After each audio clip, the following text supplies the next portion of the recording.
Bueno, Kiko, mestre do Colexio Manuel Padín Troiteiro, hoxe tocou vir aquí ao monte. Bueno, era unha actividade que se ou si tiñamos que facer. Sabes que este ano de novo a vaga de lumes atacou o noso concello e concellos limítrofes, e eu coido que a mellor lección que lle podemos dar tanto eu como a mestra Berta era de traelos aquí, de que eles, a base de ver, a base dos sentidos, puderan ulir como cheira o monte despois de queimado, ver toda a desfeita que hai e telos que traer aquí. Se non nos traes aquí, eles non, por moita imaxen que lle poñas. Que aparte que sodes bastantes pioneiros niso, é dicir, xa levas anos saindo con rapaces ao monte a plantar esas árbores que hoxe por desgracia están queimadas. A verdade é que entrache unha tristura inmensa, sabes? Eu o día ese que estaba ardendo, estaba na casa, claro, gardando tamén da miña casa, porque eu estou rodeado de eucaliptos e de moita masa forestal, e a verdade que non sabía se o vento cambiaba e estabas moi ao loro, non? Pero estaba xa, a túa cabeza xa teimaba, pobre árboles aqueles, aquilo que plantamos alá a Deus, e a verdade que nese aspecto, pois, unha tristura, é unha tristura. E ou cambiamos isto, ou sensibilizamos, concienciamos, sobre todo a estes nenos, porque hai xente que xa non vai ser doado, sabes? Hai un hábito do lume xa... Por desgracia aquí en Galicia témolo, ese hábito de que, bueno, unha vez máis ardeu, que se lle vai a facer. Pero actividades como a que facedes hoxe tanto ti como Berta é fundamental. Si, eu coido que sí, que é máis eu animaría a todos os colexios, non? Que hai un libro interesantísimo que é o de Xesús Pereiras López, que está en Bahía Edicións, que é un libro que debíamos de dar todos na aula hoxe en día. Como unidade didáctica ali non é, pero ti o podes adaptar, e me parece un libro moi ben feito, e que os nenos, eu estou no facendo cos nenos, e a Berta tamén, e os nenos están aprendendo moitas cousas, e que temos que darlle unha volta a isto, sabes?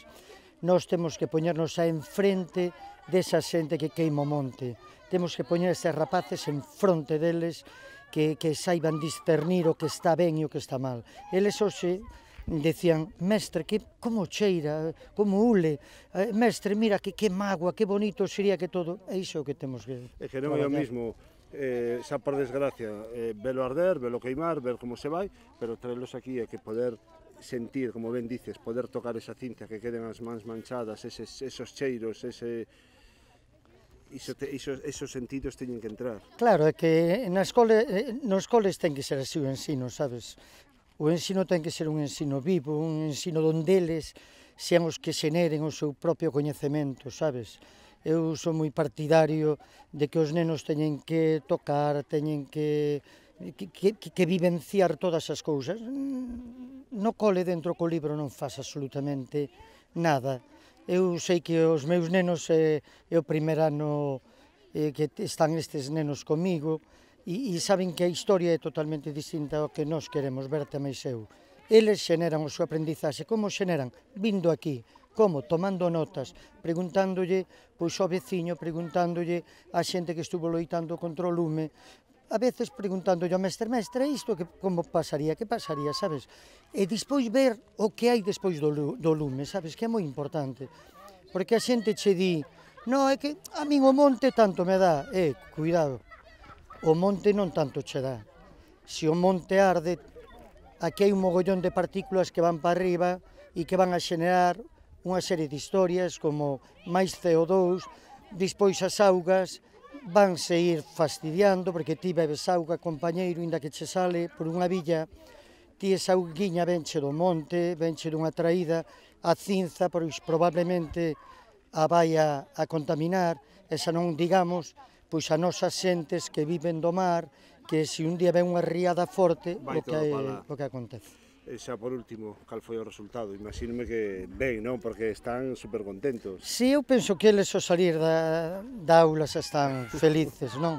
Bueno, que tamén é o bo dos nenos, e son moi xenerosos, non? E a verdade que temos dúas aulas de sexto que son uns nenos maravillosos, e que son moi agradecidos. E eu penso que se antes os entrevistache, non sei se o preguntache, eu vexos moi felices. Están, de poder tocar aquí, a maioría deles non se esperaban atopar isto, esperaban ver algo máis de verde, non tanto... Si, no, e unha cousa que si lles chamou a atención, e é que teñen un concello moi fermoso.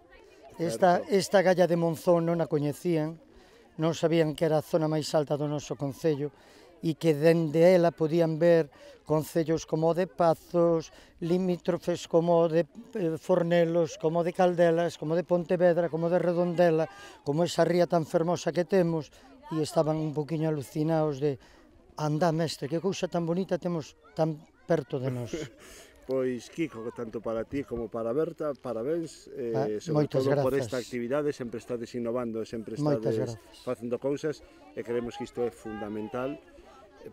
Volver a reincidir nos parabéns, si vale para concienciar este pequeno futuro que temos aí, pois benvido sea. Moitas grazas. Parabéns. Moitas grazas.